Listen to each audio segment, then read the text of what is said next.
पृथ्वी से देखने पर चांद बेहद ही खूबसूरत नजर आता है। पूरी दुनिया में सिर्फ 12 ऐसे लोग हैं जो चांद पर गए हैं। एस्ट्रोनॉट नील आर्मस्ट्रॉन्ग पहले इंसान थे जिन्होंने चांद की सतह पर 20 जुलाई 1969 को कदम रखा। हालांकि नील आर्मस्ट्रॉन्ग के बारे में सभी को मालूम है, मगर आपको ये नहीं मालूम होगा कि उनके अलावा 11 लोग और हैं जिन्होंने चांद की ज़मीन को छुआ है। आगे बढ़ने से पहले लाइक सब्सक्राइब की गुजारिश है। कुछ पूछना चाहते हैं तो कमेंट कर सकते हैं। एक और ज़रूरी बात जो आप नहीं जानते होंगे लेकिन आपको मालूम होना चाहिए, राकेश शर्मा स्पेस यानी कि अंतरिक्ष में जाने वाले पहले भारतीय हैं। वे स्पेस में जाने वाले न केवल पहले भारतीय बल्कि इकलौते भारतीय हैं। और हाँ, ये अफसोस की बात है पर सच है कि चांद पर अब तक किसी भी भारतीय ने कदम नहीं रखा है। चलिए अब आगे बढ़ते हैं और बात करते हैं उन 11 लोगों के बारे में जिन्हें आप नहीं जानते। नील आर्मस्ट्रॉन्ग ने अपोलो 11 मिशन के तहत 20 जुलाई 1969 को पहली बार चांद की धरती पर कदम रखा। वह एक नेवल एविएटर टेस्ट पायलट और यूनिवर्सिटी प्रोफेसर थे। बज एल्ड्रिन अपोलो 11 मिशन के दौरान नील आर्मस्ट्रॉन्ग के साथ थे। चांद पर कदम रखने वाले वह दुनिया के दूसरे शख्स थे। वह एक पूर्व अमेरिकी एस्ट्रोनॉट, इंजीनियर और लड़ाकू विमान पायलट हैं। पीट कॉनरॉड चांद पर कदम रखने वाले तीसरे व्यक्ति थे।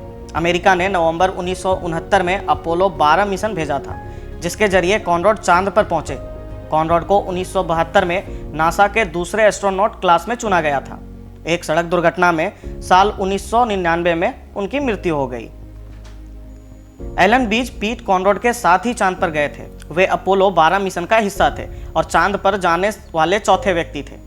नासा से साल 1981 में बिन रिटायर हो गए और फिर पेंटिंग को अपनी रुचि बना ली। एलन शेपर्ड चांद पर जाने वाले 5वें व्यक्ति थे। वह एक अमेरिकी astronaut, naval aviator, test pilot और बिजनेसमैन थे।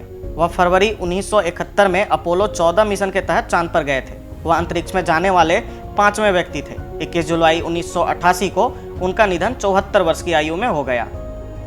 एडगर मिशेल ने अपोलो 14 मिशन के तहत चांद पर कदम रखा था और इस तरह वह ऐसा करने वाले 6ठे व्यक्ति बन गए। डेविड स्कॉट अपोलो 15 मिशन के जरिए चांद पर गए। वह एक अमेरिकी टेस्ट पायलट और नासा एस्ट्रोनॉट थे। स्कॉट चांद पर कदम रखने वाले 7वें व्यक्ति थे। स्कॉट 3 बार अंतरिक्ष में गए। फिलहाल वो कैलिफोर्निया के लॉस एंजलिस में रहते हैं और अभी उनकी उम्र करीब 89 वर्ष हो चुकी है। जेम्स इरविन चांद पर जाने वाले 8वें व्यक्ति थे। वह अपोलो 15 मिशन के जरिए चांद पर पहुंचे थे। इरविन अपोलो लूनर मॉड्यूल के पायलट थे। जोंग यंग ने नासा के अपोलो 16 मिशन के तहत चांद के लिए उड़ान भरी। वह 1972 में अपोलो 16 मिशन के कमांडर के रूप में चंद्रमा पर चलने वाले 9वें व्यक्ति बने। 2018 में उनका भी देहांत हो गया। चार्ल्स ड्यूक भी जोंग यंग के साथ ही अपोलो 16 मिशन के जरिए चांद पर पहुंचे। वह चांद पर कदम रखने वाले 10वें व्यक्ति थे। ड्यूक चांद पर कदम रखने वाले सबसे युवा व्यक्ति थे। फिलहाल वो 86 वर्ष के हो गए हैं। यूजीन सेरनन एक अमेरिकी एस्ट्रोनॉट थे और उन्होंने अपोलो 17 मिशन के तहत चांद पर कदम रखा। वह चांद पर कदम रखने वाले 11वें व्यक्ति थे। हैरिसन स्मिथ चांद पर पहुंचने वाले 12वें व्यक्ति हैं। वह अपोलो 17 मिशन के तहत चांद पर गए थे। इस मिशन के बाद उन्होंने 1975 में नासा से रिटायरमेंट ले लिया था। उम्मीद करता हूँ ये वीडियो देखकर आपको बहुत मजा आया होगा। वीडियो को अंत तक देखने के लिए धन्यवाद।